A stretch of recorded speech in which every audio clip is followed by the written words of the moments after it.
Good morning, dear teachers.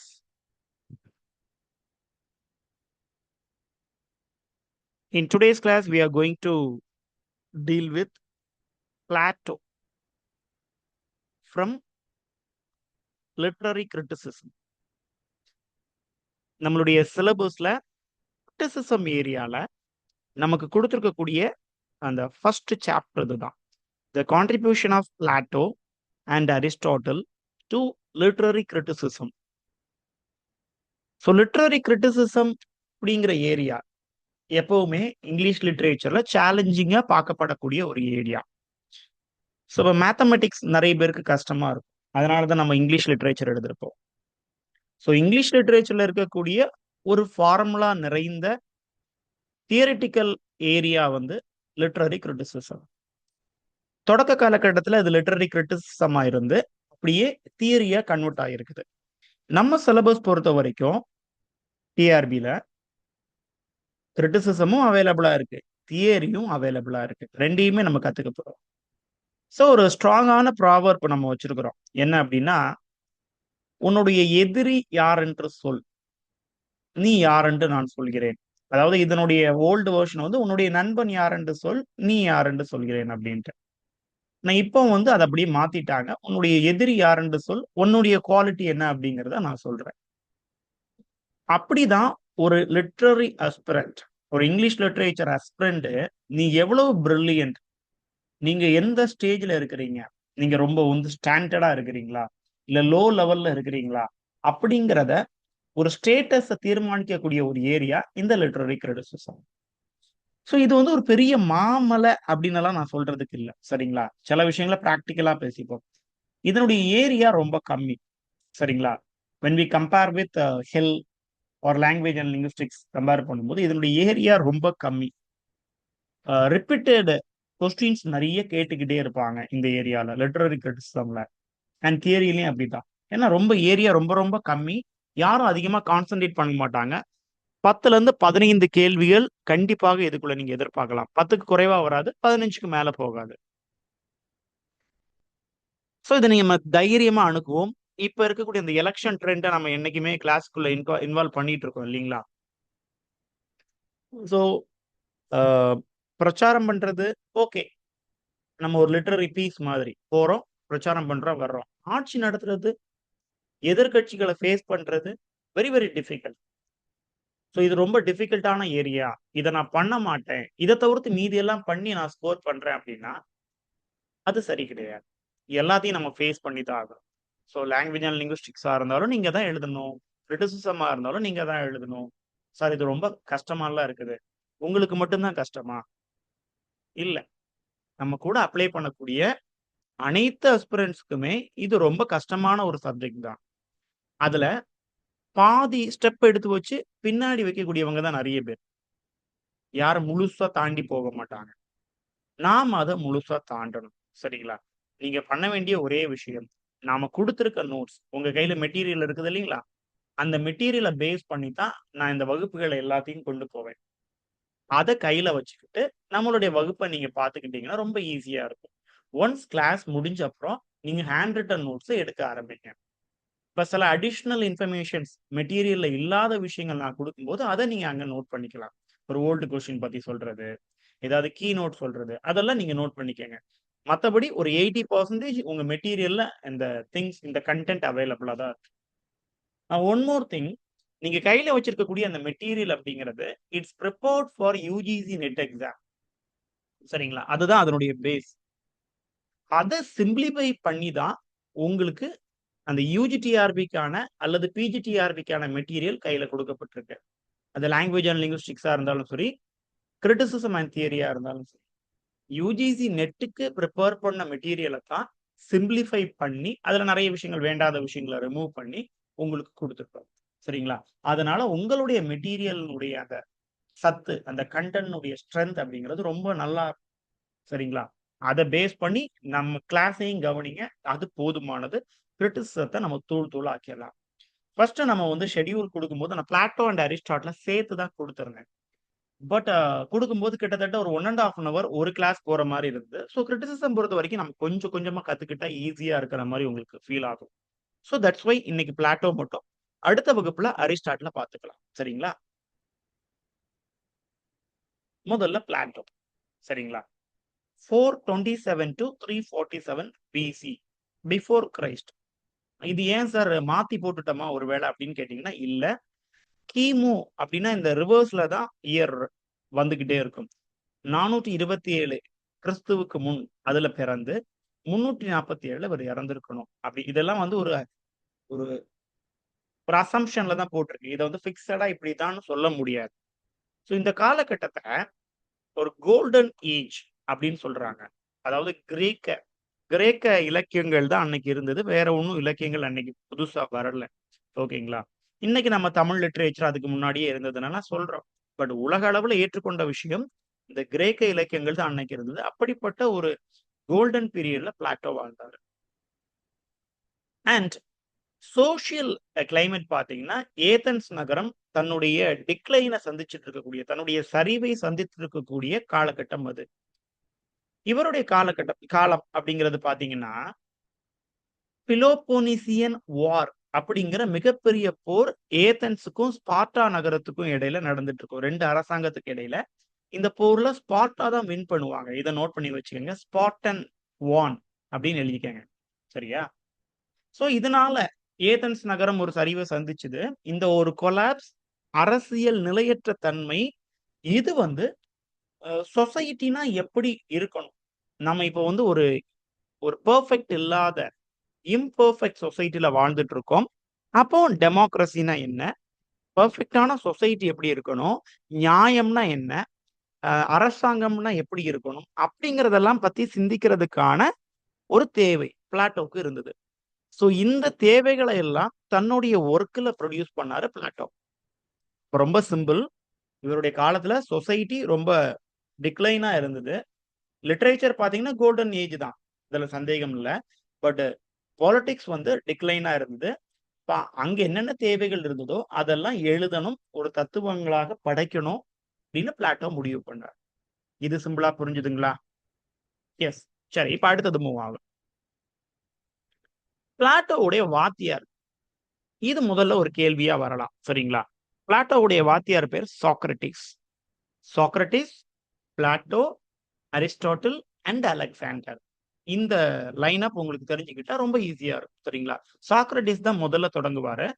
Socrates என்ன பண்ணுவாருன்னா, ஒரு பிலாசபர் இல்லைங்களா? அவர் நிறைய லாஜிக்கலான, ரேஷனலான விஷயங்களை பேசுவார். ஸோ அதனால அங்க இருந்த அரசாங்கம் என்ன பண்ணுச்சுன்னா, இவர் வந்து நம்மளுடைய பிலீஃப, நாம ஒரு நம்பிக்கையை வச்சிருக்கோம். அந்த நம்பிக்கையை உடைக்கும்படியா, இன்னைக்கு நிறைய பேர் பகுத்தறிவு பேசுறாங்க இல்லையா? அத நம்ம தப்புன்னு சொல்றோம். எங்களுடைய கடவுளுக்கு எதிரா பேசிட்டாங்க. எங்களுடைய நம்பிக்கைக்கு எதிரா பேசிட்டாங்க. அப்படி பேசினவர் தான் சாக்ரட்டிஸ். ஓகேங்களா? அவர் சொன்ன அந்த விஷயங்கள் அந்த சொசைட்டிக்கு அக்செப்ட் ஆகாததுனால, ஏதென் அந்த நகரத்துல இருக்கக்கூடிய அந்த அரசாங்கம் இவர் மேல நிறைய பழிகளை சுமத்தி, இவர வந்து சிறையில அடைச்சுடுறாங்க. அடைச்சு என்ன பண்ணிடுறாங்கன்னா, அவருக்கு விஷம் குடுத்துருவாங்க. ஓகே. இன்னாருக்கு விஷம். சாக்ரட்டிஸ்க்கு அவருக்கு தெரியும் இது விஷம் தான் அப்படின்னு. சரி. இது என்ன விஷம்? இதனுடைய பேர் என்னங்க? It begins with the letter H. H அப்படிங்கிற எழுத்தால அந்த விஷத்தினுடைய பேர் ஆரம்பிக்கும். என்னங்கிறத கமெண்ட்ல சொல்லுங்க. ஹெச் அப்படிங்கிற எழுத்தால ஆரம்பிக்கும். அப்படி இவர போட்டு தள்ளிருவாங்க. சரியா? அப்போ இவருடைய வாத்தியாரு, குரு சாக்ரட்டிஸ் அவர்கிட்ட இருந்து தான் பிளாட்டோ கத்துக்கிட்டு வர்றாரு. அண்ட் இவருடைய காலகட்டத்துல ஓரல் லிட்ரேச்சர் அதுதான் அதிகமாக இருந்தது. ஓரல் ட்ரெடிஷன் வாய் வழியாக இலக்கியங்களை அப்படியே ஒரு காலத்துல இருந்து இன்னொரு காலகட்டத்துக்கு கடத்திட்டு போவாங்க. அதுல மாற்றங்கள் வந்துகிட்டே இருக்கும். ரிட்டன்னா மாறாது. ஓரலா சொல்லும் பொழுது ஒரு கதையை மாத்திருவாங்க. கேரக்டர் பேர் மாறிடும். அப்படியெல்லாம் இருக்கும். ஸோ அந்த ஓரல் ட்ரெடிஷன் அப்படியே மாற்றப்பட்டு ஹோமரிக் எபிக்ஸ், ஹோமர் எழுதின ஒர்க் என்னெல்லாம்? இலியட், ஒடிசி. இந்த ஒர்க்ஸ் டாமினன்ட் பண்ண ஆரம்பிக்குது. இலக்கியத்தை டாமினன்ட் பண்ண ஆரம்பிக்குது. ஓகே. தென் அடுத்த முக்கியமான விஷயம். இவருடைய காலகட்டத்துல பொயட்ரி அப்படிங்கிறது என்ன ஸ்டேட்டஸ்ல இருக்குது? ஆ, கவிதை அப்படின்னு ஒண்ணு தோன்றுனதுமே பிளாட்டோவுக்கு வரக்கூடிய அந்த கவிதையை பார்த்தோன்னா பிளாட்டோவுக்கு வரக்கூடிய ஒரு பயம் என்ன அப்படின்னா, நாம ஒரு லாஜிக்கல் மைண்டோட இருக்கிறோம். இந்த லாஜிக்கல் மைண்ட உடைச்சு எமோஷன்ஸ அதிகப்படுத்துறது இந்த பொயட்ரி பண்ணுது. இது ஒரு டேஞ்சரான விஷயம். ஓகே. ஒரு ஸ்டேபிள் ஸ்டேட்ல இருக்கக்கூடிய ரேஷனல் மைண்டுக்கு இந்த பொயட்ரி அப்படிங்கிறது ஒரு டேஞ்சரஸான விஷயம் அப்படின்னு பிளாட்டோ நினைச்சாரு. இப்போ ஒரு ஐடியா நீங்க தெரிஞ்சுக்க வேண்டியது, பிளாட்டோக்கும் பொயட்ரிக்கும் ஒரு சண்டை. பிளாட்டோக்கு பொயட்ரியே பிடிக்கல. Okay. Plato பேனிஷ்ட் poets from his republic. இந்த ஸ்டேட்மெண்ட் நம்ம நிறைய இடத்துல கேட்டோம். தன்னுடைய ஒரு ஒரு உலகத்தை உருவாக்கி அந்த உலகத்துல கவிஞர்களுக்கு இடமில்லைன்னு சொன்னவரு பிளாட்டோ. ஆனா அரிஸ்டாட்டில் அப்படியே ஆப்போசிட்டா சொல்லுவாரு. சோ பிளாட்டோ பொறுத்த வரைக்கும் அந்த பொயட்ஸ் அப்படிங்கிறவங்க வந்து உண்மையை பேச மாட்டாங்க, லாஜிக்கலா பேச மாட்டாங்க. அப்படிதானே? அது உண்மைதானே? எல்லாம் ஒரு ஓவர் திங்கிங்ல ரொம்ப அதிகப்படியா பேசி வச்சிருவாங்க. அதனால பிளாட்டோக்கு பொயட்ஸையும் பொயட்ரியையும் பிடிக்காது. சரி. இவர பத்தின லைஃப் இன்ஃபர்மேஷன், அவருடைய பயோகிராபி. இவர் வந்து ஒரு பெரிய நல்ல ஒரு வெல்தி ஃபேமிலில பிறந்தவரு. இவருடைய அப்பா பேரு அரிஸ்டோன். ஒருவேளை அரிஸ்டாட்டில் அப்படிங்கிறது இதுல இருந்து வந்திருக்கலாமோ? இல்ல சும்மா ஒரு அசம்ப்ஷன் தான். அரிஸ்டோன். அண்ட் இவங்க வந்து மிகப்பெரிய ஒரு மன்னர் பரம்பரை. அந்த கிங் ஆஃப் ஏதென்ஸ் அந்த பரம்பரையில பிறந்து வந்தவங்க. அவங்களுடைய அம்மா பேரு வந்து பாத்தீங்கன்னா பெரிக்டியோன். ஓகே. இவங்க வந்து ஜோலோன் அப்படிங்கிற சட்டத்தை இயற்றக்கூடிய அந்த வம்சாவளியில அவங்களுடைய சொந்தக்காரங்களா வந்தவங்க. அப்ப அப்பாவும் அம்மாவும் மிகப்பெரிய வெல்தி ஃபேமிலில இருந்து வந்ததுனால இவருக்கு புத்தகம் எழுதுறது, அவருடைய அகாடமிய ஓப்பன் பண்றது அதெல்லாம் ரொம்ப ஈஸியாக இருந்தது. அப்போ உங்களுடைய லைஃப்ப படிக்கும்போது ஏன் லிட்டரேச்சர் அவங்க பெரிய ஆளா ஆனாங்க லிட்டரேச்சர்ல அப்படின்னா, இதுதான். ஓகே. சரி. அண்ட் அந்த குடும்ப பாங்கு இருந்ததுனால, அரசியல்ல இவருடைய நுழைவும் ஈஸியா இருந்து, அரசியல்ல மிகப்பெரிய மாற்றங்கள ஏற்படுத்தணும்னு நெனச்சு ஃபெயிலா போனவர் இவரு. ஓகே. இன்னைக்கு நம்ம ஊர் அரசியல்லயும் பெரிய மாற்றத்த கொண்டு வருவாங்க அப்படின்னு நம்ம ரொம்ப ஒரு ஆள வந்து நெனச்சோம். பட் தமிழக மக்கள் அவருக்கு சப்போர்ட்டே பண்ணல கடைசி வரைக்கும். டெபாசிட் வரைக்கும் அவருக்கு குடுக்கல. கேள்விப்பட்டேன் இல்லைங்களா? நியூஸ் ஃபுல்லா அவர தான் போட்டு ஓட்டிட்டு இருந்தாங்க. அ அந்த கட்சிக்காரங்கள், ஆளுங்கட்சிக்காரங்க அவங்கள ரொம்ப கேலி பண்ணாங்க. பட் சிஎம் என்ன பண்ணிட்டாரு, அவங்க வீட்டுக்கே விசிட் பண்ணி எல்லாத்தையும் உடைச்சு விட்டுட்டாரு. சோ இப்படி ஒரு பொலிட்டிக்கல் இதுல சாதிக்கணும்னு நெனச்சவரு. ஏன்னா பொலிட்டிக்கல் லைஃப் அவருக்கு இருக்குது. பட் அவருடைய பிலாசபி பிராக்டிகலா பொலிட்டிக்கல்ல அப்ளை ஆகல அப்படின்னு தான் சொல்லணும். சரிங்களா? பட் அவரு கிரியேட் பண்ணாரு. இப்படித்தான் உலகம் இருக்கணும். தட் மீன்ஸ் சொசைட்டி இப்படித்தான் இருக்கணும். மனிதர்கள் இப்படித்தான் இருக்கணும். நியாயம் அப்படிங்கிறதுக்கு ஒரு டெஃபினிஷன் குடுத்தாரு. சோ இப்படியெல்லாம் குடுத்து ஒரு டைரண்ட ஒரு முடியாட்சியில ஒரு மன்னன செலக்ட் பண்ணி நான் அவன வந்து பெரிய ஆளாக்கலாம் அப்படின்னு போகும்போது, இட் வாஸ் ஃபெயில்ட். அந்த அட்டெம்ப்ட் ஃபெயில்ட் ஆயிரும். அடுத்தது கொஸ்டின் பாயிண்ட் ஆஃப் வியூல பாத்தீங்கன்னா, பிளாட்டோ அப்படிங்கிறவர் என்னத்தைய உருவாக்குனார் அப்படின்னா, அகாடமி. அகாடமிங்கிறது ஒரு இன்ஸ்டிடியூஷன். பேர் அகாடமி தான். அப்போ இந்த பேர்ல இருந்து தான் இப்ப நம்ம பார்க்கக்கூடிய நெறைய academies. IAS academy, TRB academy, அப்புறம் வந்து நீட் அகாடமி. அந்த அகாடமிங்கிற அந்த டெர்ம பிளாட்டோ தான் ரொம்ப பிரபலப்படுத்தியிருக்காரு அப்படின்னு சொல்லணும். இவரு உலகம் முழுக்கையும் சுத்தி பார்க்குறாரு. ஈஜிப்து, இட்டலி, சிசிலி இந்த இடங்கள் எல்லாம் பார்த்து சேம் டைம் சாக்ரடீஸ் அவருடைய வாத்தியாரும் இறந்து போயிடுறாரு. அதனால திரும்ப எங்க வந்துறாரு? ஏதென்ஸ்க்கு வர்றாரு. அரவுண்ட் 387 பிசி அகாடமி அப்படிங்கிற ஒரு இன்ஸ்டிடியூட்ட ஃபார்ம் பண்றாரு. சரிங்களா? இத என்னன்னு சொல்றாங்க? First university in the western world. மேற்கத்திய கலாச்சாரம், மேற்கத்திய உலகத்துல ஒரு பல்கலைக்கழக ரேஞ்சுக்கு முதல்ல உருவாக்கப்பட்டது இந்த அகாடமி தான். யாருடைய அகாடமி? பிளாட்டோவுடையது. இதுல அவருடைய ஒரு மானசீக ஒரு சிஷ்யன் தான் அரிஸ்டாட்டில். ஓகே. இந்த அகாடமில என்னென்ன சொல்லிக் குடுத்தாங்க? மேத்தமேட்டிக்ஸ், டயலெக்ட்ஸ் அதாவது மொழிகள். பல்வேறு பெறப்பட்ட அ மொழிகள் அஸ் த பிரைமரி பார்ட்ஸ். முதன்மை இதுதான். மேக்ஸ், மொழி பற்றிய அறிவு. இதெல்லாம் முதல்ல சொல்லிக் குடுக்குறாங்க.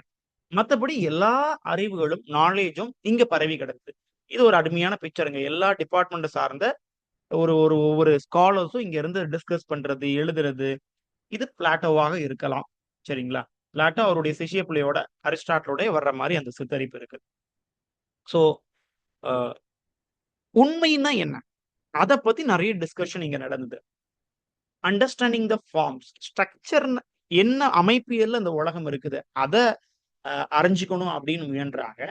அதே மாதிரி ட்ரூ நேச்சர் ஆஃப் ரியாலிட்டி, உண்மையிலேயே உண்மைன்னா என்ன?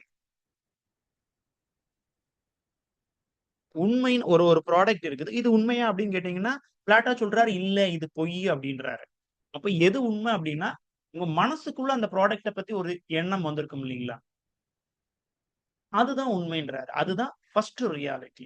அந்த ரியாலிட்டியோட ஒரு போட்டோ காப்பி அல்லது அந்த ரியாலிட்டியோட ஒரு ஜெராக்ஸ் தான் நீங்க பார்க்கக்கூடிய மொபைலோ, நீங்க பார்க்கக்கூடிய ஒரு லேப்டாப்போ, இல்ல நீங்க பார்க்கக்கூடிய ஒரு அரசாங்கமோ, இல்ல உங்களுடைய வீடு, உங்களுடைய மனைவி, உங்களுடைய மக்கள், உங்களுடைய கணவர், இது எல்லாமே இட்ஸ் நாட் ரியாலிட்டி.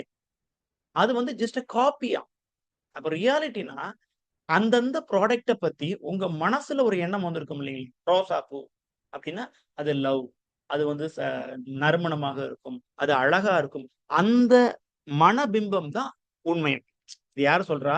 பிளாட்டோ சொல்றார். ஓகே. அப்படியே மூவ் ஆகும். சோ இவர் ஒரு பிலாசபர். சரிங்களா? இவரு ஒரு டைரண்ட்ட மாத்தணும்னு ட்ரை பண்ணாருன்னு சொன்னேன் இல்லையா? அத பத்தின இன்ஃபர்மேஷன். நெறைய பிலாசபர்ஸ் அவங்களுடைய அந்த பிலாசபிய, தியரிய அப்ளை பண்ணி இந்த உலகத்துக்கு ஏதோ ஒரு மாற்றத்த குடுக்கணும்னு நினைப்பாங்க. அதே மாரி பிளாட்டோவும் நினைச்சாரு. உண்மையிலேயே அவருடைய அந்த தியரிய பயன்படுத்தி, உண்மைன்னா என்னன்னு கேட்டாரு. நியாயம்னா என்னன்னு கேட்டாரு. அப்படின்னு கேட்ட கேள்விய ரியல் வேர்ல்ட் பாலிடிக்ஸ்ல உட்புகுத்தணும். அப்போ ஒரு நியாயமான, ஒரு சமத்துவமான ஒரு சமூகம் நமக்கு உருவாகி கிடைக்கும்னு நினைச்சாரு. ஓகே. அப்ப எங்க போறாரு? சாரக்கூஸ் அப்படிங்கிற இடத்துக்கு போறாரு. அங்க இருக்கக்கூடிய டயனிசிஸ் தி 2 அப்படிங்கிற அந்த மன்னன், அவன வந்து முடியாட்சி பண்ணிட்டு இருக்கான். லைக் நம்ம ஜூலியஸ் சீசர சொல்லுவாங்க, ஹிட்லர சொல்லுவாங்க. அந்த மாரி ஒரு ஒரு முடியாட்சி பண்ணிட்டு இருக்கான். அவன் தான் உண்மையான ஆர்மி. அவன்ட்ட போய், "எப்பா சமூகம்னா இப்படித்தான் இருக்கணும். ரிப்பப்ளிக்னா இப்படித்தான் இருக்கணும்னுலாம் சொன்னாரு. பட் அது வந்து ஒரு ஃபெயில்யூர்ல தான் முடிஞ்சது. Okay. That I hoping turn the young tyrant into a philosopher. ஒரு தத்துவம் நிறைந்த ஒரு மன்னனாக நம்ம அசோகர் மாறினார் இல்லைங்களா? பௌத்த மதத்துக்கு போனோனே, அசோகர் என்ன போனாரு? நான் வந்து ரொம்ப டெரரிஸ்டாலாம் இருக்க விரும்பல. சண்டைலாம் போட வேண்டாம். ரொம்ப வந்து என்ன பண்ணிருவோம், நம்ம அமைதி வழி, ரத்தம் இல்லாத இது. அந்த மகத பேரரசு அழிந்ததற்கு அதுவும் ஒரு காரணம். கிங்கா இருந்தா மிலிட்டரி இல்லாம இருக்க முடியுமா?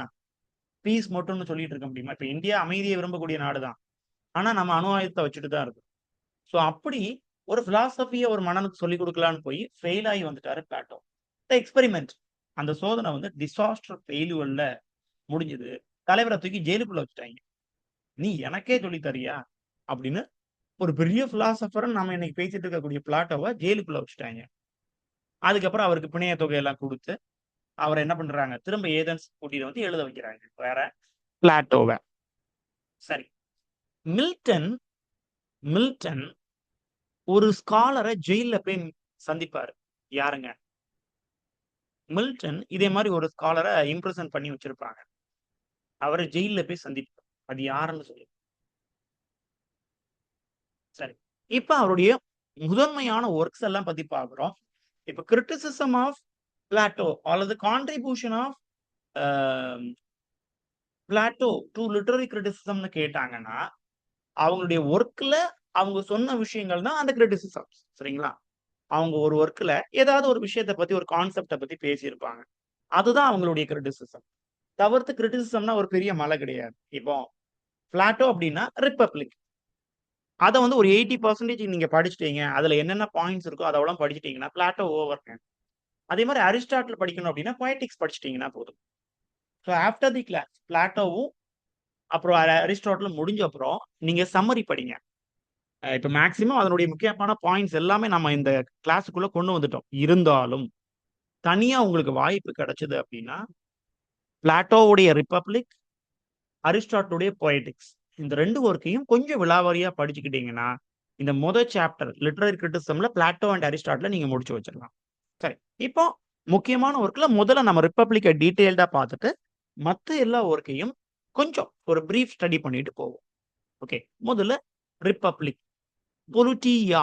பொலிட்டியா அப்டின்னா, அந்த மொழியில ரிப்பப்ளிக் அப்டின்னு அர்த்தம். இது லிட்ரரி கிரிட்டிசிசத்துக்கு மிக முக்கியமான ஒரு விஷயமாக இந்த ஒர்க் பார்க்கப்படுது ரிப்பப்ளிக் அப்படிங்கிறது. இப்போ உங்களுக்கு சந்தேகம் வரலாம், கிரிட்டிசிசம் அப்படின்னாலே விமர்சனம் தானே சார்?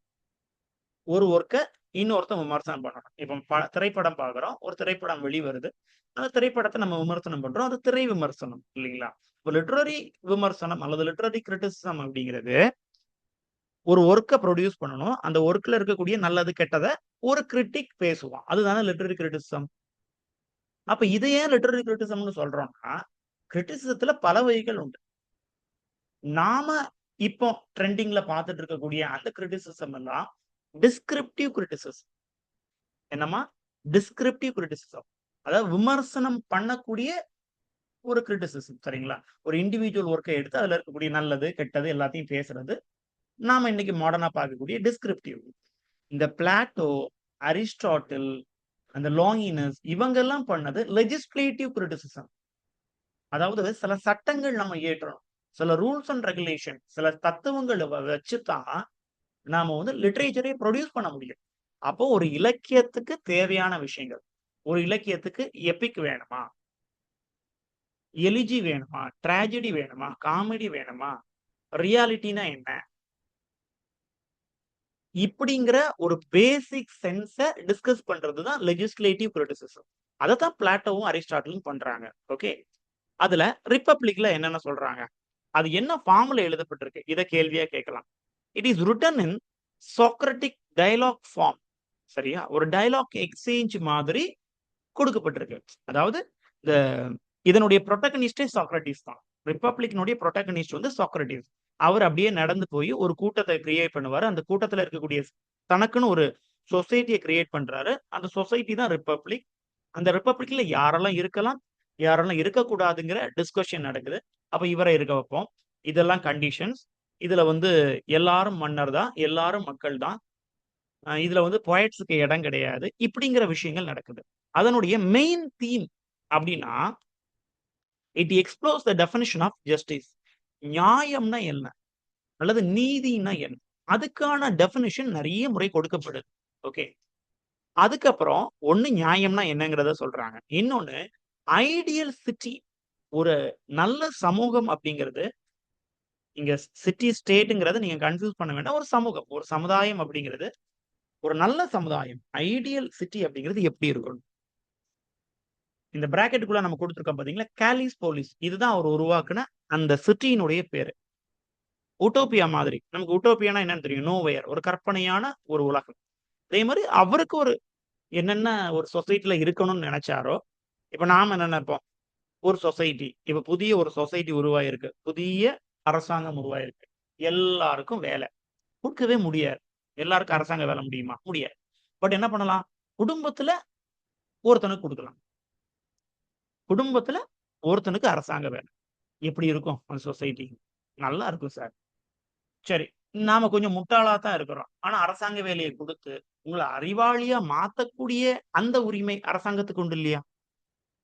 எஸ். இப்படி இருந்தா நல்லா இருக்குமே. எஸ். இப்ப வீட்ல ஒருத்தருக்கு வேல. நீங்களே உங்களுடைய பொருட்கள, அது ஏசியோ, ஃப்ரிட்ஜோ அல்லது பஸ்ல போறதுக்கான டிக்கெட்டோ, அல்லது ரூ. 2500 மாதமோ, இது எதுவும் எங்களுக்கு வேண்டாம். ஆனா குடும்பத்துல ஒரு ஆளுக்கு அரசு வேலைன்னா, அந்த மொத்த குடும்பமும் பாதுகாக்கப்பட்டு விடும். இல்லையா? அப்படி ஒரு உலகத்த நம்ம உருவாக்குனா என்ன? இந்த சிந்தனை தான் காலிபோலிஸ்.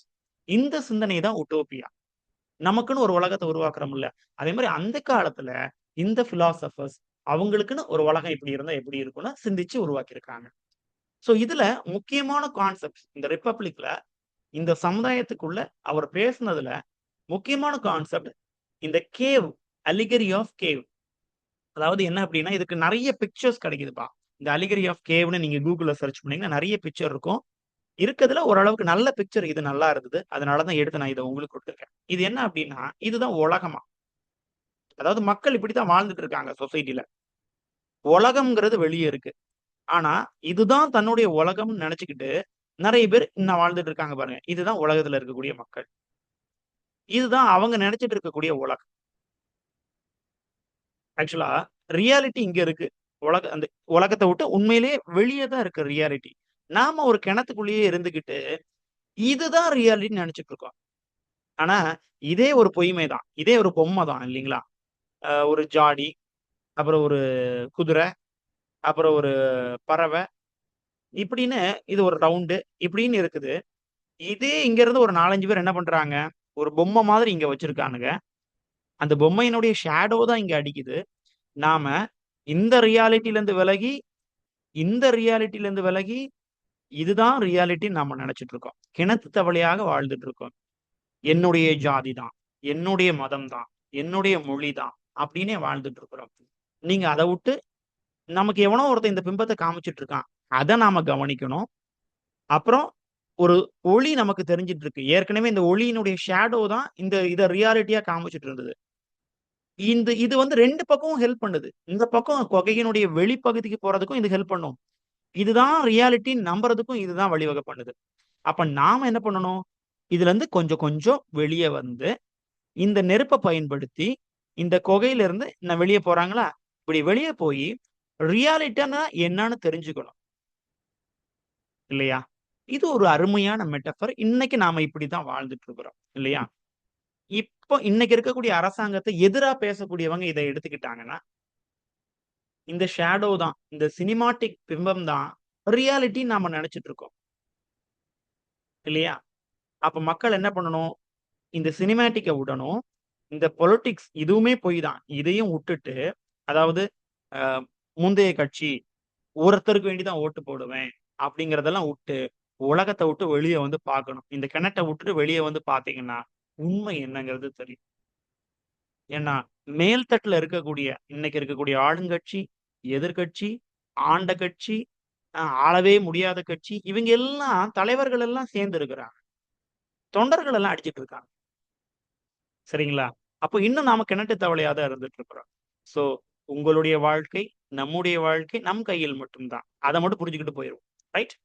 சோ இது. அப்புறம் a proposal to banish poets from the state. என்னுடைய உலகத்துல, என்னுடைய சொசைட்டில இந்த ஐடியல் சொசைட்டில பொயட்ஸ்க்கு இடம் கிடையாது. எல்லாவனையும் அடிச்சு துரத்துங்க. அப்படின்னும் இந்த ஒர்க்ல தான் சொல்லியிருக்காரு. இது ஒரு கான்ட்ரோவர்ஷியலான விஷயமா ஓடிக்கிட்டு இருக்கு. ஓகே. இப்ப ரிப்பப்ளிக்கினுடைய இதுதான். Definition of justice. இனி அத கொஞ்சம் விலாவரியா பார்ப்போம். அப்ப கேட்கலாம். அலிகரி ஆஃப் கேவ் அப்படிங்கிறது எந்த ஒர்க்ல சொல்லப்பட்டிருக்குது? எந்த ஒர்க்ல பொயட்ஸ இந்த ஊர விட்டு வெளிய தள்ளிறணும். Banished poets from his republic. யாரு சொன்னா? பிளாட்டோ சொன்னது. எந்த ஒர்க்ல? ரிப்பப்ளிக் அப்படிங்கிற ஒர்க்ல சொன்னாரு. சரி. நியாயம்னா என்ன? இந்த ஒர்க்ல நியாயம்னா அதத்தான் நெறைய பேசுறாரு. பிகின் பண்றது அப்படி.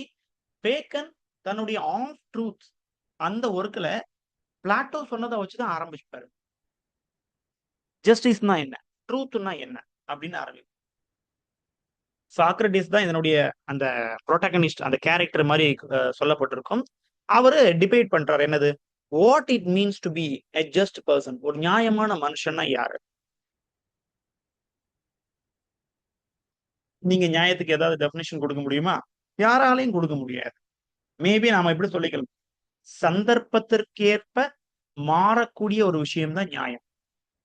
சந்தர்ப்பத்திற்கேற்ப மாறக்கூடியது தான் நியாயம் அப்படின்னு சொல்லிடலாம். எனக்கு இதுல பாலிடிக்ஸ் ஒரு எக்ஸாம்பிளா நான் உங்களுக்கு குடுக்குறேன். நீங்க எந்தெந்த சைடுல நின்னீங்க அப்படிங்கிறத எனக்கு சொல்லுங்க. ஒரு 5 வருஷத்துக்கு முன்னாடி இந்த ஏடிஎம்கே பீரியட் இருந்தது. அதுல அந்த சிஎம் பதவி முடியுது. அந்த அம்மா இறந்து போயிடுறாங்க. நம்மளுடைய ஃபார்மர் சீஃப் மினிஸ்டர் இறந்து போயிடுறாங்க. அப்புறம் ஒரு சலசலப்பு அந்த கட்சிக்குள்ள. அவங்க ரூலிங் பார்ட்டியா இருக்கிறாங்க. இருக்கும்போது அந்த கட்சி ஒரு ஆளுடைய கையில இருந்தது. சின்னம்மா அப்படிங்கிறவங்களுடைய கையில இருந்தது. ஆப்போசிட்டா எல்லா மினிஸ்டர்ஸும் இருந்தாங்க. அவங்களுக்குள்ள சண்டை வந்துருச்சுது. டக்குன்னு நம்ம தலைவர் போய் சமாதியில உட்கார்ந்துக்கிட்டார். அப்போ நீங்க யாருக்கு சப்போர்ட் பண்ணீங்க? இப்ப 2 பேருக்கும் இல்லன்னலாம் சொல்லக்கூடாது. யாருக்கு சப்போர்ட் பண்ணீங்க?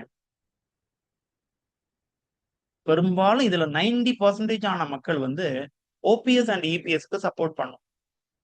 நீங்க அந்த கட்சியா கூட இருக்க மாட்டீங்க. அப்போ சின்னம்மா ரொம்ப வில்லியா தெரிஞ்சாங்க. சரி. இது ஒரு நியாயம். இப்ப கொஞ்சம் கூட தள்ளி வரும். ஓபிஎஸ்க்கும் இபிஎஸ்க்கும் சண்டை நடந்தது. நீங்க யார் பக்கம் நின்னீங்க? ஏதாவது ஒரு பக்கம் நின்றுப்பீங்க இல்லையா? அதுதான் நியாயம்னு அவங்க பக்கத்துல தான் நியாயம்னு சொல்லியிருப்பீங்க. சரி அப்படியே விட்டுருவோம்.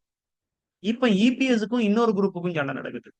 இப்ப நீங்க எந்த பக்கத்துல நிக்கிறீங்க? யார் பண்றது கரெக்ட்னு சொல்றீங்க? மேக்சிமமான மக்கள் என்ன பண்ணுவீங்கன்னா, அந்த 30 எம்எல்ஏ உடைய சப்போர்ட்ல இருக்கக்கூடிய அந்த விஜயபாஸ்கர், அப்புறம் வந்து எஸ்பி வேலுமணி அவர்கள், இவங்களுடைய டீம் நல்லவங்க மாரி தெரிவாங்க. சோ நியாயம் அப்படிங்கிறது சந்தர்ப்பத்திற்கேற்ப மாறக்கூடிய ஒரு விஷயம். பாலிடிக்ஸ்க்குள்ள நீங்க இத நெறைய பார்க்கலாம். சரி. சாக்ரடீஸ் அந்த பிளாட்டோவால உருவாக்கப்பட்ட அந்த கதாபாத்திரம் நியாயம்னா என்ன சொல்லுது பாரு. Argues that justice is not merely a social contract. ஒரு சமூகத்துல ஒரு அண்டர்ஸ்டாண்டிங்ல இருக்கிறது நியாயம் அப்படிங்கிறது கிடையாது. அல்லது ஒரு பலசாலி ஸ்ட்ராங்கர்னுடைய விருப்பம் அதுதான் நியாயம் அப்படிங்கிறதும் கிடையாது. But a state of internal harmony, மனசளவுல ஆத்ம ரீதியா நீங்க வந்து ஒரு ஒரு விஷயத்தினுடைய டிசிஷனை பொறுத்து நீங்க சந்தோஷப்பட்டீங்கன்னா அதுதான் நியாயம். ஓகே. ஒரு சமூகத்துல இப்படிதான் ஒரு விதி இருக்குதுன்னா அது நியாயம் கிடையாது. அதாவது பொய்மையும் வாய்மை இடத்த அப்படின்னு வள்ளுவர் சொல்லியிருக்காரு. பொய்களும் சில டைம்ல நல்லதாக கொள்ளப்படும். எப்போ அது நன்மை பயக்கும் எனின், ஒரு பொய் சொல்றதுனால நன்மை பயக்கும் அப்படின்னா கண்டிப்பா அந்த பொய் நல்லது. சரிங்களா? அப்ப அதுதான் நியாயம் அங்க. இல்ல நான் ரொம்ப உண்மையா இருப்பேன். ஒருத்தன் உயிருக்கு பயந்து நம்ம கிட்ட வந்து பின்னாடி இருந்து என்ன காட்டி கொடுத்துறாதேன்னு சொல்றான். நான் வந்து பொய்யே பேச மாட்டேன் அப்படின்னு வரக்கூடிய எதிராளிட்ட நீங்க போட்டு குடுத்துட்டீங்கன்னா, நீங்க தான் பாவி. இப்போ சாக்ரடீஸ்னுடைய நியாயம் அப்படிங்கிறது இன்டர்னல் ஹார்மோனி தான். ஒண்ணு சோசியல் கான்ட்ராக்ட்னால உருவானது இல்ல. அல்லது ஒரு பலம் மிகுந்தவன், பவர்ல இருக்கக்கூடியவன் சொல்லக்கூடியதெல்லாம் நியாயம் கிடையாது. பவர்ல இருக்கக்கூடியவன் என்ன சொல்றான்? சார் எல்லாரும் நாளையில இருந்து நம்மளுடைய ட்ரெடிஷனல் ஃபுட் அப்படிங்கிறது பரோட்டாவும், சிக்கன் கறியும் அப்படின்னு சொல்றான். ஒத்துக்குமா? பணம் இருக்கக்கூடியவன் அத வாங்குவான். பணம் இல்லாதவன் கஞ்சிய தான் குடிப்பான். கஞ்சி அதுவும் நியாயம் தான். ஓகே. அப்போ ஸ்ட்ராங்கரா இருக்கக்கூடிய, பவர்ல இருக்கக்கூடிய ஒரு ஆள் சொல்றது நியாயமாகாது. இன்டர்னல் ஹார்மோனிக்கு எது உகந்ததோ அதுதான் நியாயம். ஓகே. அப்புறம் ஐடியல் ஸ்டேட் அப்படிங்கிறது என்ன? ஒரு நல்ல சமூகம் அப்படிங்கிறது என்ன? அப்படிங்கிறத ஒரு 3 ஹைரார்க்கியா பிரிச்சு தர்றாரு. இத கேள்வியா கேட்பாங்க. Tripartite, okay. Tripartite or tripartite theory.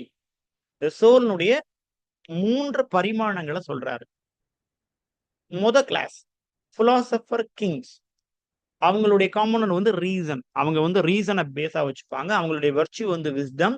அவங்களுடைய வேலை ஆட்சி பண்றது. அப்புறம் செகண்ட் கிளாஸ் ஆக்சிலரிஸ்.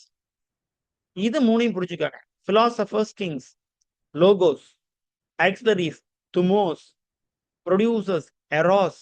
ஓகேங்களா? இந்த 3யும் கேட்பாங்க. அப்புறம் ஆக்சிலரிஸ்க்கு கரேஜ் அப்படிங்கிறது அவங்களுடைய ஒழுக்கம். அதாவது இத வந்து நம்ம என்ன சொல்லலாம்? பிராமணர்கள், சத்திரியர்கள் அப்படின்னு சொல்லுவோம்ல, அந்த மாதிரி ஒரு வகை. கிங்ஸ், அப்புறம் அவங்களுக்கு ஏவல் புரியக்கூடிய அந்த படை வீரர்கள் அண்ட் ப்ரொடியூசர்ஸ், விவசாயிகள் மாதிரி. அவங்களுக்கு வந்து வணிகம் செய்யறது, தொழில் செய்யறது. இது அவங்களுடையது. இப்படின்னு ஐடியல் சிட்டில இந்த 3 பேரும் இருக்கிறாங்க அப்படிங்கிற ஹைரார்கியை பிரிச்சு வச்சிருக்கிறார். அண்ட் நம்ம ரிப்பப்ளிக் பார்த்தோமா, நிறைய டீடைல்ஸ் பார்த்துட்டோம். அண்ட் அடுத்தனுடைய அவருடைய ஒரு சின்ன ஒரு ஐயோன். ஓகே. இது ஒரு ஷார்ட்டர் டயலாக். இது எதை பத்தி பேசுது அப்படின்னா, nature of poetic inspiration. Nature of பொயட்ரினா என்ன? அந்த பொயட்னுடைய வேலை என்ன? ரிப்பப்ளிக்ல பொயட்ட நான் தொடவே மாட்டேன். ஊரை விட்டு விலக்கி வச்சிருக்கேன். அவங்க கிட்ட வந்து அண்ணன் தண்ணி புழங்க கூடாதுன்னாரு. இங்க அந்த பொயட்டிக் இன்ஸ்பிரேஷனை பத்தி தான் பேசிக்கிட்டு என்ன சொல்றாருன்னா, ஒரு பொயட் அப்படிங்கிறவங்க, பொயட் அப்படிங்கிறவன் இட்ஸ் a ப்ரொஃபஷனல் ராப்சோட். அதாவது ஒரு ஒரு தொழில் ரீதியா பண்ணக்கூடிய ஒரு கவிஞன் அப்படின்னு அந்த பொயட்ட சொல்றாரு. ஓகே. இந்த பொயட்டிக் இன்ஸ்பிரேஷன்ல பொயட்ட பத்தி பேசும்போது அவங்க ஒரு ப்ரொஃபஷனல் ராப்சோட் அப்படின்னு சொல்றாரு. ஓகே.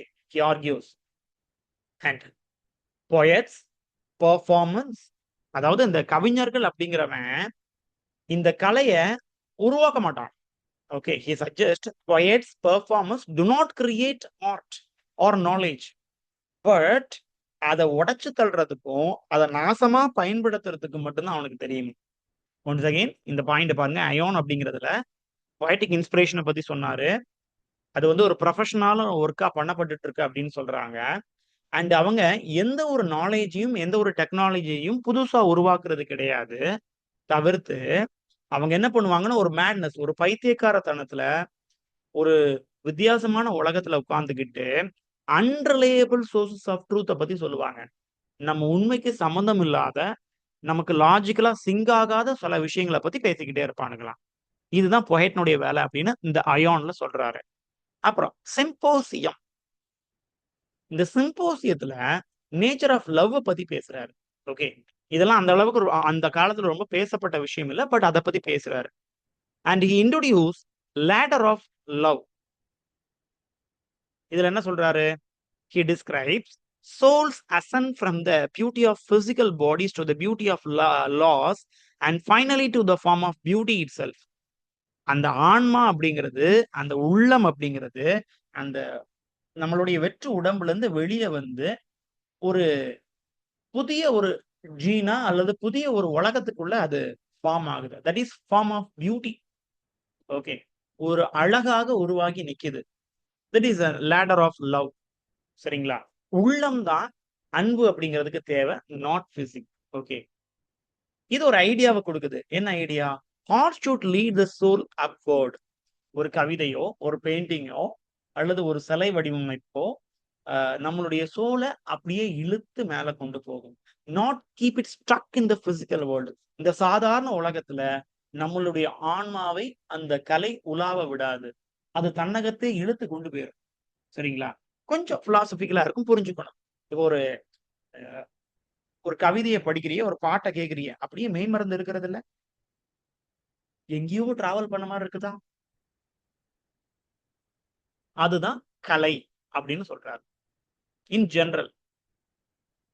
அப்புறம் பேட்ரஸ் அப்படிங்கிற ஒர்க், பேட்ரஸ் அப்படிங்கிற ஒர்க்கு இது வந்து ஆர்ட் ஆஃப் ரிட்டோரிக்கை பத்தியும் சோலை பத்தியும் பேசுது. ரிட்டோரிக்னா நம்ம பேசக்கூடிய லிசனிங், அப்புறம் ஸ்பீக்கிங், இந்த மாதிரி ஸ்கில்ஸை பத்தி, லாங்குவேஜ் ஸ்கில்ஸை பத்தி பேசக்கூடியது. இதுல சோஃபிஸ்ட் அப்படிங்கிற ஒரு ஆளை பத்தி பேசுறாங்க. சோஃபிஸ்ட் அப்படிங்கிறது இந்த நம்ம ஏற்கனவே ஒரு இதை பார்த்தோம், பெர்ஃபார்மர்ஸ், ராப்சோட் அப்படிங்கிற டேர்ம் பார்த்தோம். அதே மாதிரி தான் இந்த சோஃபிஸ்ட் அப்படிங்கிறவங்க டீச்சர்ஸ். ஒவ்வொரு ஊரா போய் டிராவல் பண்ணி கற்றுக் கொடுக்கக்கூடிய வேலை அவங்களுக்கு, சோஃபிஸ்ட் அப்படிங்கிறவங்களுக்கு. பிளாட்டோ இந்த சோஃபிஸ்ட தான் விமர்சனம் பண்றாரு இதுல. அவங்களுடைய மொழி எப்படி இருக்குது, அவங்க வந்து உண்மையை சொல்லி கொடுக்கறத தாண்டி, கிட்டத்தட்ட இவங்களும் அந்த கவிஞர்கள் மாதிரிதான், உண்மையை சொல்லி கொடுக்கறத தாண்டி அவங்க எமோஷன்ஸை வச்சு மேனிபுலேட் பண்றீங்களாம். அதாவது மனவெழுச்சியை பயன்படுத்தி, நல்லது கெட்டது, அப்புறம் பாசம், சோகம், இதெல்லாம் பயன்படுத்தி ட்ரூத்தை விட எதை பெருசா காமிக்கிறாங்க? எமோஷன்ஸை ஃபேமஸா காமிச்சிட்டு இருக்காங்க. அப்போ பிளாட்டோவுடைய அந்த கான்செப்ட் தீம்ல வந்து ரொம்ப ரொம்ப முக்கியமானது giving importance to truth, logic, rationality. Okay, அது ஞாபகம் இருக்கணும். லைக் நமக்கு அங்க கேவ் மெட்டஃபர் ஒன்று பார்த்தோம். அதே மாதிரி இந்த ஒர்க்ல பேட்ரஸ்ல ரொம்ப ஃபேமஸான ஒரு விஷயம் அப்படின்னா சேரியட்டர். ஓகே, இந்த சேரியட்டர் அப்படிங்கிறது நம்மளுடைய மனசு தான். சரிங்களா? நம்ம மனசு இது வந்து எல்லா மித்லயுமே அவைலபிள்ங்க. கிரீக் மித்துல, லட்டின் மித்துல, ஹிந்து மித்துல எல்லாத்துலயுமே இந்த சேரியட்டர் திங் ரொம்ப ரொம்ப முக்கியம். மனசு அப்படிங்கிறது ஒரு பறவை மாதிரி, ஒரு தேர் மாதிரி அப்படியே பறந்துகிட்டே இருக்கும். சிறகு இருக்கக்கூடிய ஒரு பறவை மாதிரி பறந்துகிட்டே இருக்கும். ஓகே, அது எங்க போகுது, எப்படி போகுது அப்படிங்கறதெல்லாம் நம்ம கண்ட்ரோல் பண்ணணும் அப்படின்னு சொல்லிப்போம் இல்லையா? அதே தான் இங்கேயும். இதை பிளாட்டோ சொல்லியிருக்காரு, மெட்டஃபர் ஆஃப் சேரியட்டர். இது என்ன சொல்லுது? Souls struggle to balance reason, spirit, and appetite. So a balance he believed poetry often stripped. Okay, நம்ம ஆன்மா அப்படியே நேர போயிட்டு இருக்கும்போது அந்த கவிதை வரும். இந்த கவிதையோ கலையோ வந்து என்ன பண்ணும்? இதை ஒரு ஷேக் பண்ணிட்டு போயிடும். ஓகே, இப்போ சோல விங்டு சோல் அல்லது விங்டு சேரியட் அப்படின்னு யார் சொன்னாங்கன்னா பிளாட்டோ. அவருடைய பேண்ட்ரஸ் அப்படிங்கிற ஒர்க்ல. ஒரு மனசு வந்து எது நல்லது, எது கெட்டது அப்படிங்கிற ஒரு முடிவு எடுக்கிறதுக்கு திணறிட்டே இருக்குமா. அந்த திணறதுக்கான காரணம் வந்து மேக்ஸிமம் இந்த கவிதையாக இருக்கும் அப்படின்னு அவருடைய அந்த ஒரு மனக்குமுறலை இங்க போட்டுட்டு இருக்காரு. ஓகே. இது வந்து பேட்ரஸ்ல சொல்லப்பட்ட ஒரு மெட்டஃபர். அப்புறம் ஃபைனலா லாஸ். இது வந்து அவருடைய வாழ்க்கையினுடைய இறுதி காலகட்டத்துல எழுதப்பட்டது. ஒரு லாங்கஸ்ட் ஒர்க்கா நம்ம பார்க்கலாம். என்ன சொல்றாரு? ஆர்ட் அப்படிங்கிறது இப்படித்தான் இருக்கணும் அப்படின்னு நிறைய சொன்னார் இல்லைங்களா? அதுல சில விதிவிலக்குகள இங்க சொல்லியிருக்கிறாரு. ஒரு மைனரான ஒர்க். ஓகே. அண்ட் தென் இதுல ஒரு சஜஷன் சொல்லியிருக்காரு. என்னது? நீங்க ஏதாவது பண்றீங்க, மியூசிக் பண்றீங்க, போயட்ரி பண்றீங்க அப்படின்னா, அதுல நல்ல விஷயங்கள சொல்லுங்க. கடவுள்கள பிரைஸ் பண்ணுங்க. நல்ல ஃபேமஸான பெர்சன்ஸ ஒரு ஹீரோயிக் வொர்ஷிப் பண்ணுங்க. தவிர்த்து அதுக்கு ஆப்போசிட்டா பண்ணாதீங்க. அப்படி பண்ணதுனால தான் எனக்கு வந்து பொயட்ரிக்கு மேல ஒரு வெறுப்பே வந்துடுச்சுது. அத இன்டைரக்ட்டா சொல்லி முடிக்கிறாரு இதுல. எதுல? த லாஸ் அப்படிங்கிறதுல. இப்போ நம்ம 4, 5 ஒர்க் பார்த்தோம். ரிப்பப்ளிக் அப்படின்னு பார்த்தோம். அயான் பார்த்தோம். பேட்ரஸ் அப்படிங்கிற ஒர்க்கெல்லாம் பார்த்தோம். இதுல அவர் சொன்ன மொத்த கிரிட்டிசிசத்தையும் வரிசையா ஒர்க்ல எந்த ஒர்க்ல எத சொல்லியிருக்காங்க அப்படின்னும் கேள்வி வரலாம். இத தள்ளி இந்த கான்செப்ட் யாருடையது அப்படின்னும் உங்களுக்கு கேள்வி வரலாம். ஓகே. அந்த வகையில நம்ம இப்ப என்ன பண்றோம்? பிளாட்டோவுடைய கிரிட்டிசிசத்த பார்க்க போறோம். எது எதெல்லாம் முக்கியமானது அப்படின்ட்டு. முதல்ல வந்து தியரி ஆஃப் மிமேசிஸ். மிமேசிஸ் இன்ட்ரோடியூஸ்டு பை அப்படின்னும் கேட்கலாம். மிமேசிஸ் மீன்ஸ் இமிடேஷன் இதையும் கேட்கலாம். இதுல மேக்ஸிமம் நம்ம மக்கள் பண்ணக்கூடிய தப்பு. மிமேசிஸ் அப்படிங்கிறதுக்கு அரிஸ்டாட்டில் அடிச்சுட்டு போயிருவோம். ஏன்னா, அரிஸ்டாட்டிலுடைய பொயட்டிக்ஸ்ல மிமேசிஸ் பத்தி ரொம்ப பேசியிருக்காரு. பட் அது தன்னுடைய வாத்தியார் தான் சொல்லிக் குடுத்தது அப்படிங்கிறத அவர் சொல்ல மறந்துட்டார். ஓகே. சோ தியரி ஆஃப் மிமேசிஸ் அப்படிங்கிறது பிளாட்டோவுடையது. சோ தி பிசிக்கல் வேர்ல்ட் அப்படிங்கிறது a shadow of forms. Okay. நாம இன்னைக்கு வாழ்ந்துட்டு இருக்கக்கூடிய இந்த உலகம் அப்படிங்கிறது ஒரு இமேஜினேஷன் தான். ஒரு ஷேடோ தான். அது ரியாலிட்டி கிடையாது அப்படின்னு சொல்றார். Shadow of the world of forms. Already நம்ம மனநிலையில இருக்கக்கூடிய ஒரு கான்செப்ட தான் ஒரு காப்பி ஆக்கி இப்ப வாழ்ந்துட்டு இருக்கோம். ஓகே. சோ அவர் என்ன அந்த ஃபைனலா அந்த டிசிஷனுக்கு வராரு. Art imitates the physical world. இந்த உலகத்தை ஆர்ட் இமிடேட் பண்ணுது. It is an imitation of an imitation. இதுதான் இமிடேஷன் ஆஃப் அன் இமிடேஷன். இதுதான் ட்ரூத். நான் சொன்னேன் இல்லையா? மென்டல் ரியாலிட்டி மைண்ட்ல இருக்கக்கூடியது தான் ரியாலிட்டி. இதுதான் உண்மையா? இது காப்பி. இந்த மனசுல இருந்து வந்த ஒரு இத வச்சு நாம ஒரு பில்டிங்கையோ, ஒரு செயரையோ, ஒரு ஒரு பொம்மையோ நம்ம செஞ்சுடுறோம். அத என்ன பண்றான்? திரும்ப ஒரு பெயிண்டர் எடுத்து வரைஞ்சிடுறான். அப்ப இது உண்மை. இது ஃபர்ஸ்ட் ஜெராக்ஸ் காப்பி. இது செகண்ட் ஜெராக்ஸ் காப்பி. புரியுதா? அப்ப உண்மைன்னா அந்த மெண்டல் கான்செப்ட் தான். The form of chair. ஏற்கனவே நம்ம ஃபார்ம் எல்லாம் பத்தி பேசணும் இல்லைங்களா? The world of forms. அதுதான் அல்டிமேட் ரியாலிட்டி. சோ ஆர்ட் அப்படிங்கிறது thrice removed from reality அப்படின்னு சொல்றாரு. ஓகே. என்ன thrice எப்படி ரிமூவ் ஆகும்? the form of a chair. அந்த மெண்டல் கான்செப்ட், மைண்ட் கான்செப்ட் அப்படிங்கிறது ட்ரூத். கார்பெண்டர் அந்த ஆசாரி செய்யக்கூடிய செயர் அப்படிங்கிறது அதனுடைய ஒரு காப்பி. அப்புறம் பெயிண்டர்னுடைய இமேஜ் அப்படிங்கிறது ஷேர். அந்த இதுங்கிறது copy of a copy. That means copy of a copy. இந்த 2 ஃபர்ஸ்ட் ஜெராக்ஸ், செகண்ட் ஜெராக்ஸா மாறுறதுனால இத காப்பி ஆஃப் அ காப்பி. ஏற்கனவே இது ஒரு ஜெராக்ஸ். இன்னொரு ஜெராக்ஸ் அதுல இருந்து எடுக்கப்படுறதுனால இத thrice removed from reality அப்படின்னு சொல்றாங்க. 3வது கட்டத்துல உருவானது தான் ஆர்ட். அண்ட் இவருடைய கிரிட்டிசிசம்ல முக்கியமா பார்க்கிறது moral and social objection. The thrice removed from reality அது ஒரு பக்கம் இருக்கட்டும். அத தள்ளி ஒரு ஸ்டேட்ல வெர்ச்சுவஸான சிட்டிசன் இருக்கணும். தன்னுடைய ரிப்பப்ளிக்ல அப்படிதான் அவர் ரூல்ஸ் வச்சிருந்தார். ஓகே. அப்படின்னு சொன்னார் இல்லீங்களா? அதனால என்ன பண்ணாரு? வெர்ச்சு இல்லாத ஆட்கள கிரிட்டிசைஸ் பண்ண ஆரம்பிச்சார். குறிப்பா அவருடைய சமகாலத்துல வாழ்ந்த ரைட்டர்ஸ் அல்லது அவருக்கு முன்னாடி வாழ்ந்த ரைட்டர்ஸ். குறிப்பா ஹோமர் அண்ட் ட்ராஜடியன்ஸ். பொயட்ஸ எதுக்காக அவர் வெறுத்தாரோ, அதே காரணத்துக்காக தான் இவங்களையும் வெறுக்கிறாரு. ஏன்னா, ஒரு சொசைட்டில மாரலா வாழணும்னா, கெட்ட விஷயங்கள் படைக்கப்படாம இருக்கணும். ஒரு வல்காரிட்டிக்கா, கடவுள்களை தூற்றும்படியாக, கடவுளுக்கு எதிராக, அல்லது வெர்ச்சுவுக்கு எதிரான, மாரலுக்கு எதிரான விஷயங்கள் எழுதப்படாம இருக்கணும். அத எழுதியிருக்காய்ங்க. ஹோமரும், ட்ராஜடியன்ஸும்.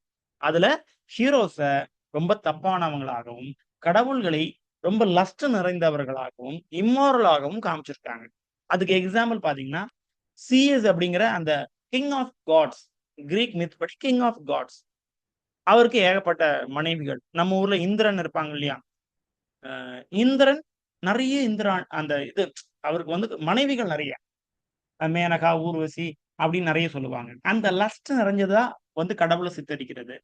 அப்புறம் ஏஷிலஸ் அப்படிங்கிற அந்த பெரிய அ கேரக்டர், பெரிய மன்னன் வந்து என்ன பண்றான், ஹெர்குலஸ்னுடைய தகப்பன்னு நெனைக்கிறேன் இல்லையா? ஹெர்குலஸ் அப்படி பெரிய பெரிய அந்த மாவீரர்களை பெற்றெடுத்தவன். அவனுக்கும் ஏகப்பட்ட கான்டெக்ட். அண்ட் அவன் அழுற மாரி சீன் வைக்கிறது. இதெல்லாம் அவங்கள அந்த ரொம்ப ஏளனமாக்கி நகைக்கு ந நகைப்புக்கு உள்ளாக்குது. அப்ப அதெல்லாம் தப்பு. அப்படி பண்ணதுனால, இந்த மாரல் வேல்யூஸ் சொசைட்டில வந்து தொலைஞ்சு போகுது அப்டின்னாரு. ஸோ இதெல்லாம் வந்து என்ன ஆகுதுன்னா, யூத் வந்து இதத்தான் இமிட்டேட் பண்ணான். நான் சிஎஸ் மாரி இருக்கிறேன். ஏஷிலஸ் மாதிரி நான் வந்து உடைஞ்சு போயிட்டேன். அப்படின்னு இமிட்டேட் பண்றதுனால, நெகட்டிவ் பிஹேவியர் அவங்களுக்கு உருவாகுமா? மாரல் ஃபேப்ரிக் ஆஃப் சொசைட்டி வந்து தொலைஞ்சு போயிரும். ஒரு நன்னெறி வந்து சமூகத்துல இருக்காது. ஸோ இத நான் எதிர்க்கிறேன். இந்த மாரி வொர்க்க புரொடியூஸ் பண்ணக்கூடாது. இப்போ மாரல் அண்ட் சோசியல் அப்ஜெக்ஷன் பார்த்தோம். அதே மாரி சைக்காலஜிக்கல் அப்ஜெக்ஷன். சைக்காலஜிக்கல் அப்ஜெக்ஷன் அப்படிங்கிறது, எமோஷன்ஸ நீங்க தூக்கிட்டு ஒர்க்குக்குள்ள வைக்காதீங்க. அதுதான் கவிதையினுடைய ஒரு ஃப்ளாவும் கூட. ரொம்ப மனவெழுச்சி, மனசுல பட்டதெல்லாம் சொல்றது, அப்படி பண்ணாதீங்க. அது வந்து இர்ரேஷனல். அது வந்து ஹியூமன் சோல பகுத்தறிவா சிந்திக்கிறதுலருந்து விலக்கி வச்சுரும். இப்ப பாருங்க, நீங்க வந்து ஒரு இர்ரேஷனலான விஷயங்கள பேசுறீங்க. அதாவது பேய் இருக்கு. விட்ச்ச பத்தி பேசுறீங்க. அப்புறம் அம் கடவுள் வந்து நெறைய சூப்பர்ஸ்டிஷியஸ் விஷயங்கள் எல்லாம் பண்ணுவாரு. அப்படின்னு நீங்க பண்ணும்போது, ஆடியன்ஸ் என்ன பண்ணுவாங்க? பிட்டி அடைவாங்க, ஃபியர் ஆவாங்க, எக்ஸசிவ் லாஃப்டருக்கு போவாங்க. அண்ட் நெறைய எமோஷன்ஸ் குடுக்கும்போது, அவங்க வித்தியாசமான அந்த அவங்களுடைய எக்ஸ்பிரஷன்ஸ நம்மள்ட்ட காமிச்சுக்கிட்டே இருப்பாங்க. அது வந்து தப்புன்றாரு. லாஜிக்க குடுங்க. ரேஷனலா திங்க் பண்ண வைங்க. அதுதான் அந்த ரீசன் படி போறது தான் நமக்கு வந்து கரெக்ட்டா இருக்கும். அதுதான் ரியாலிட்டி. அதுதான் ரொம்ப முக்கியம். ரீசன் தான் ரியாலிட்டிய குடுக்கும். இன் எ வெல் ஆர்டர்டு சோல் ஒரு சரியான அமைவுல இருக்கக்கூடிய ஒரு ஆன்மாக்கு, அந்த உள்ளத்திற்கு, reason must be the master. Logic தான் அவன வந்து வழி நடத்தணும். அதுதான் அவனுக்கு டீச்சரா இருக்கும்னே தவிர, இந்த எமோஷன் அவனுக்கு டீச்சரா இருந்ததுன்னா, அவன் வாழ்க்கையில உருப்பட மாட்டான். சரிங்களா? இப்போ நம்ம போறோம். நெறைய பணம். இப்ப நமக்கு இருக்கிற ஒரு நடுத்தர வர்க்கத்துல, இப்ப நம்ம ஊர்கள்ல இருந்தீங்கன்னா, உங்களுடைய சம்பாத்தியத்துல 50% வந்து உங்க ஊர்ல இருக்கக்கூடிய கோயில்களுக்கு நீங்க செலவு பண்ண வேண்டியது. ஓகே. இது என்னுடைய எக்ஸ்பீரியன்ஸ் கூட. அது வந்து சிறுதெய்வ வழிபாடோ, பெருதெய்வ வழிபாடோ. வீட்டுக்கு ஒரு 10 பெரிய மனுஷங்க வரும்போது நம்ம குடுக்காம இருக்க முடியாது. அவங்கள வந்து அவமதிச்ச மாரி ஆயிரும். அப்படின்ட்டு அந்த தெய்வங்களை காரணம் காமிச்சு, மிகப்பெரிய அந்த பண வசூல் இல்லீங்களா? இந்த பூஜை, அந்த பூஜை. ஐயருக்கு இவ்வளோ குடுத்தாச்சுன்னா உள்ள போயிரலாம். அண்ட் ஈவன் நம்ம திருச்செந்தூர்ல கண்கூடா இத பார்ப்போம். சரிங்களா? அங்க இருக்கக்கூடிய ஒரு பேக்கேஜ் ஆஃப் அந்த பூஜை பண்ணக்கூடியவங்க. 1000, 5000, 1000, 2000 டூ 5000 குடுத்தீங்கன்னா, சாமிய நீங்க ஈஸியா போய் பார்த்துரலாம். சில பூஜைகள பண்ணி உங்களுக்கு வரம் வாங்கி தந்துருவாய்ங்க. அப்போ ரீசன் வழி போறது நல்லதா? எமோஷன் வழி போறது நல்லதா? ஒரு சாதாரண நாள் போலாம். கடவுள கும்பிடணும். அதுதான் ரீசன் பண்ணக்கூடியது. அந்த கூட்ட நாட்கள்ல நீங்க போறத தவிர்த்துக்கிட்டாலே, தப்பு பண்றதுலருந்து நம்ம தப்பிச்சிடலாம். சரிங்களா? ஸோ ரீசன ஃபாலோ பண்ணணும். எமோஷன் வழி போகக்கூடாது. இது சைக்காலஜிக்கல் அப்ஜெக்ஷன்ல பிளாட்டோ சொல்லக்கூடியது. சைக்காலஜிக்கல் அப்ஜெக்ஷனா சொல்லக்கூடியது. And lack of knowledge. இதுவும் அந்த எமோஷன பேஸ் பண்ணி சொல்லக்கூடியது தான். ஒரு பொயட் அப்படிங்கிறவரு, "a light winged and holy திங்கா." கவிஞன் அப்படிங்கிறவன் ரொம்ப இளகுன மாரி இருப்பான். ரொம்ப லேசாக இருப்பான். அவன் சிறகடிச்ச மாரி போவான். அவன் ஒரு புனிதமான ஆளும் கூட. ஓகே. கவிதை இதுவும் ஏற்கனவே நெறைய திட்டினாரு. திட்டிக்கிட்டு இதுல சொல்றாரு. But one who has no rational understanding of what they write. இவன்லாம் நல்ல மனுஷன் தான். ஆனா எழுதுறான் பாத்தீங்களா? ரொம்ப அறிவில்லாதவன் மாரி எழுதுவான். ஏன்னா, ஒரு கவிஞன் அப்படிங்கிறவனுக்கு 360 டிகிரிலையும் அறிவு இருக்குமா? அரசியல் அறிவு, அவனுக்கு ஒரு அணு ஆயுத அறிவு, போர் பற்றிய அறிவு, இதெல்லாமே இருக்குமா? இருக்காது. ஆனா அவன் அதுக்குள்ள பெரிய ஆளு மாதிரி, இப்ப ஹோமர் வந்து பெரிய ஆளா? அவர் வந்து என்ன எழுதியிருக்காரு? இலியட பத்தியும், ஓடிசிய பத்தியும் எழுதியிருக்காரு. அந்த ஒரு பெரிய போர பத்தியும், போர் நுணுக்கங்கள பத்தியும் எழுதுற அளவுக்கு அந்த கவிஞனுக்கு அறிவு இருக்கா? A poet might write about war, but a general knows more about war. ஒரு போர் வீரனுக்கு அதுல இருக்கக்கூடிய தளபதிக்கு தான் போர பத்தி அதிகம் தெரியும். ஆனா இவன் எல்லாம் தெரிஞ்ச மாரி எழுதியிருப்பான். Because poetry is based on inspiration rather than logic. கவிதை அப்படிங்கிறது ஏதோ ஒரு விஷயத்த பார்த்து ஒரு ஈர்ப்பு உண்டாகி அதன் மூலமாக எழுதப்படக்கூடியது. அதுல அறிவியலோ, லாஜிக்கோ இல்ல. இனி ஒண்ணு இருக்கு. அரிஸ்டாட்டிலும், பின்னால பிலிப் சிட்னி இவங்க 2 பேரும் இந்த பாயிண்ட்ட தான் உயர்த்தி சொல்லுவாங்க. எதுக்கு நான் லாஜிக்கா எழுதணும் அப்படின்னு கேட்பாங்க Philip Sidney. It cannot be considered a branch of knowledge. கவிதைய நீங்க அறிவினுடைய ஒரு பிரான்ச்சா பார்க்காதீங்க. அல்லது அத வந்து ஒரு வழி துணையாக எடுத்துக்கிட்டு, அத புடிச்சுக்கிட்டு வாழணும்னு நினைக்காதீங்க. பட் அப்படியே நீங்க தமிழ் லிட்டரேச்சர் பாருங்க. திருக்குறள் அது ஒரு கவிதை தானே. அதுதானே நம்ம வாழ்க்கைய வாழ வைக்குது. ஒரு நல்லது, கெட்டது எல்லாத்துக்குமே அதுல எல்லா விஷயங்களும் இருக்கு. சோ பிளாட்டோவுடைய நெறைய கான்செப்ட்ஸ் வந்து பின்னாள்கள்ல உடைக்கப்பட்டிருக்கு. அது உண்மை. அண்ட் டாக்ட்ரின் ஆஃப் சென்சார்ஷிப் ரொம்ப ஒரு ஒரு உள்ள வச்சுக்கிறது. Okay. Plato did not hate beauty. He feared its power. அழகு அல்லது அந்த கவிதை அப்படிங்கிறது வேண்டான்னு நான் சொல்லல. பட் அதனுடைய அந்த அது மூலமா என்னென்ன நடக்க போகுதுன்னு நினைச்சா எனக்கு ஒரு பயமா இருக்கு. ஓகே. இது பாருங்க. தன்னுடைய பேனிஷ்மென்ட் அதுல உறுதியா இருந்தார். அத அப்படியே ஹைட் பண்ணியே வச்சுக்கிட்டு இருந்தாரு. And he believed if poetry were to exist in the state, it must be strictly didactic. Okay. ஒரு விஷயத்த மாரலா சொல்லிக் கொடுக்கிறது அப்படின்னு ஒரு சொற்பொழிவாற்றக்கூடிய ஒரு சொசைட்டி மாரி இருக்கும். எப்படி? பொயட்ரி ஒரு சமூகத்துல உயிரோட இருந்தா. இப்ப எதுதான் நமக்கு வேணும்? இது வேண்டான்னா, எது வேணும்? Hymns to the gods, praises of good man. இது ஓகே. இதெல்லாம் சென்சார்டு. இதுக்கு வந்து அலவுட் கிடையாது. இப்ப ஜனநாயகனுக்கு வந்து தடை போட்டு வச்சிருக்கிற மாரி, இந்த பொயட்ரி வந்து சும்மா ஒரு ஏதோ பயங்கரமா என்ன கத்துக் குடுக்குற மாரி, எமோஷன்ஸ கொண்டு போய் கத்துக் குடுக்குற மாரி குடுக்கும். அதனால இதுக்கு தடை. எதுக்கு அலவுடு? த பொயட்ரி கடவுள்களையோ, நல்ல மனிதர்களையோ போற்றக்கூடிய விதத்துல இருந்ததுன்னா, அதுக்கு பெர்மிஷன் உண்டு. பிளாட்டோவ பொறுத்தவரைக்கும், இலக்கியத்தினுடைய வேலை அப்படிங்கிறது யூட்டிலிட்டேரியனிசம். மக்களுக்கு பயன்படக்கூடிய வகையில, மக்கள ஒரு பயன்பாட்டுக்குள்ள கொண்டு வரக்கூடிய வகையில இருக்கணும். It must serve the state and morality of the soul. ஒரு மனிதனை நல்வழிப்படுத்தணும். ஒரு சமூகத்த நல்ல நிலையில வச்சிருக்கணும். இப்படி இருந்ததுன்னா, அந்த லிட்டரேச்சரும் சரி, அந்த கவிதையும் சரி வரவேற்கக்கூடியது. மத்தபடி இருக்கக்கூடிய எல்லாத்தையும் சென்சார்க்குள்ள வச்சுருங்க. தட் மீன்ஸ் அதுக்கு தடை. ஃபைனலி நம்ம இவ்வளவு நேரம் பார்த்தோங்க இல்லையா? நம்மளுடைய மெட்டீரியல்லயும் நம்ம இத குடுத்திருப்போம். ஒரு கீ பாயிண்ட்ஸ் கேள்வியா இந்த பாயிண்ட்ஸ் எல்லாம் அதிகமா வர்றதுக்கு வாய்ப்பு இருக்கு. மிமிசிஸ், டிவைன் மேட்னஸ், சென்சார்ஷிப், யூட்டிலிட்டேரியனிசம். இதெல்லாம் அவருடைய மேஜர் லிட்டரரி கிரிட்டிசிசம்னு பேசிக்கிட்டோம் இல்லைங்களா? இத நீங்க 1க்கு 2 வாட்டி கூட புரிஞ்சு வச்சுக்கணும். ஒரு வாட்டி நான் சொன்னது புரியலன்னா திரும்பி ஒரு வாட்டி கேளுங்க. இல்ல இன்னும் சிம்ப்ளிஃபைட் வெர்ஷன்ஸ் வேணும்னா நீங்க கமெண்ட்ஸ் டவுட் கேட்கக்கூடிய அந்த செக்ஷன்லயும் நீங்க கேட்டுக்கலாம். Okay.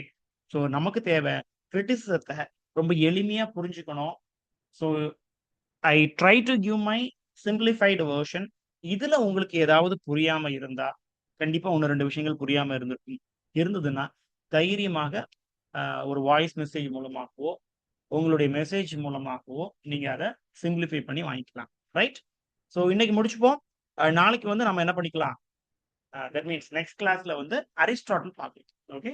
I stop here. Thank you.